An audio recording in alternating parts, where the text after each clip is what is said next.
নবীজির শানে কেউ বেয়াদবি করলে হযরত ওমর তলোয়ার বের করতেই কল্লা কেটে ফেলতেন। তলোয়ার বের করে কাটতেন না, তলোয়ার টান দেওয়ার সময় কল্লা পড়ে যেত। একবার এক ব্যক্তি মুনাফিক, আমার নবী বিচার করে দিয়েছে, এরপরে আবার গেছে সিদ্দিক আকবরের কাছে, নবীর বিচার সে মানবে না। পরে সিদ্দিক আকবর বলে, নবী যা বিচার করছে তাই সত্য, আমাকে আমার কাছে কেন আসছো? উনি তো নরম মানুষ ছিলেন। পরে গেছে হযরত ওমরের কাছে, আগে নবীর কাছে গেছি, পরে সিদ্দিক আকবরের কাছে গেছি, ওনারা কেউ আমার বিচারটা বুঝে নাই, সবাই আমার বিরুদ্ধে বিচার করছে, আপনি একটু হক বিচারটা করেন। দাঁড়ান আমি আসতেছি। ভিতরে যাইয়া তলোয়ারটা লইয়া আইছে, জাস্ট ঘর থেকে বের হতে টান মারছে, তলোয়ার কল্লা পড়ে গেছে নিচে। নবী বিচার করার পরে তুই আবার আমার কাছে বিচারের জন্য আসছস?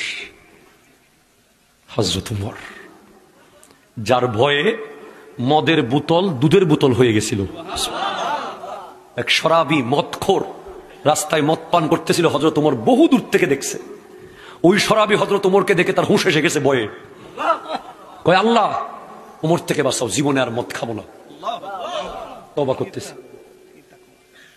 হযরত ওমর কাছাকাছি এসে ঘপ করে ধরলেন, বোতলে হাত দিলেন, দেখে দুধের বোতল হয়ে গেছে। কিরে, এটা তো মদ ছিল না? বলে ছিল, আপনার ওসিলায় দোয়া করছি, আল্লাহ দুধ বানাই দিছে। যখন মসজিদে আকসা মুসলমানরা প্রথম দখল করলো হযরত ওমরের আমলে, তখন খ্রিস্টানরা ক্রুসেডাররা বলল যে আপনাদের খলিফাকে আসতে বলেন, ওনার হাতে বুঝাই দিব। হযরত ওমর যাওয়ার জন্য প্রস্তুত নিলেন। সবাই রিকোয়েস্ট করলো, আপনি সারা জীবন তো নতুন কাপড় পরেন নাই, আজকে একটা রাজকীয় কাপড় পরেন, কারণ গোটা রোডের দুই পাশে হাজার হাজার বড় বড় নেতা, নেতৃত্ব, রাজা বাদশারা আপনাকে দেখবে আজকে। সবাই রিকোয়েস্ট করতেছে একটা কাপড় আজকে। বলে আমি নতুন কাপড় পরবো না? আমার খেলাফতের 22 লক্ষ বর্গ মাইলের সবাই নতুন কাপড় পরছে, সবার গায়ে নতুন কাপড় নিশ্চিত খোলে, তারপর আমাকে বলিও পড়তে। পরেন নাই, ঘোড়ায় করে যাচ্ছেন, পুরো পথে পথে মানুষ বলছে, আরে উনি। যখন মসজিদ আকসার কাছাকাছি গেছেন, একটা জায়গা আছে পানি, মাঝখানে কি পানি, ঘোড়া যাবে, তবে ঘোড়াকে টেনে নিতে হবে, ঘোড়া এমনি চলবে না। সবাই চাইলেন হযরত ওমর রাদিয়াল্লাহু তাআলা ঘোড়ার লাগাম ধরতে, বলে আমার ঘোড়ার লাগাম আমি ধরতে পারবো। কোন খাদেমকে ধরতে দেন নাই, নিজের হাতে ঘোড়ার লাগাম ধরে টেনে টেনে পার করাইছেন। এই দৃশ্য দেখে বহু মানুষ মুসলমান হয়ে গেছে। এটার নাম তো ইসলাম। এখন তো আমরা গাড়ি থেকে নামার আগে 6 জন বডিগার্ড, একজন এদিকে, একজন ওইদিকে, একজন দরজা খুলে দিতে হয়। কথা বলেন ঠিক কিনা, জোরে বলেন।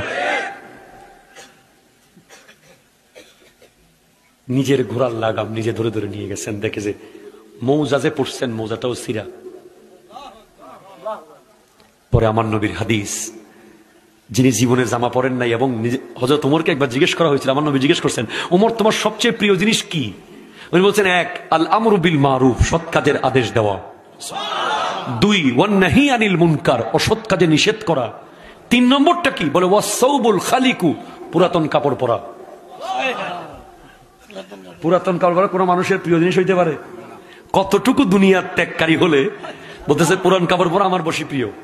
তখন আমার নবী বলছেন, আবু বকর তাজুল ইসলাম, ও ওমরু খুল্লাতুল ইসলাম, ও উসমানু ইকলিলুল ইসলাম, ও আলীউন তাবিবুল ইসলাম। বলে ওমর তুমি কাপড় পরো নাই তো, তোমাকে ইসলামের জামা বানিয়ে দিলাম। বলে সিদ্দিক আকবর হলেন ইসলামের মাথার মুকুট, হযরত ওমর রাদিয়াল্লাহু তাআলা হলেন ইসলামের গায়ের জামা, হযরতে উসমান যুন্নুরাইন ইসলামের গলার মালা, আর মৌলা আলী হলেন ইসলামের ডাক্তার। তাকওয়া, মুত্তাকি।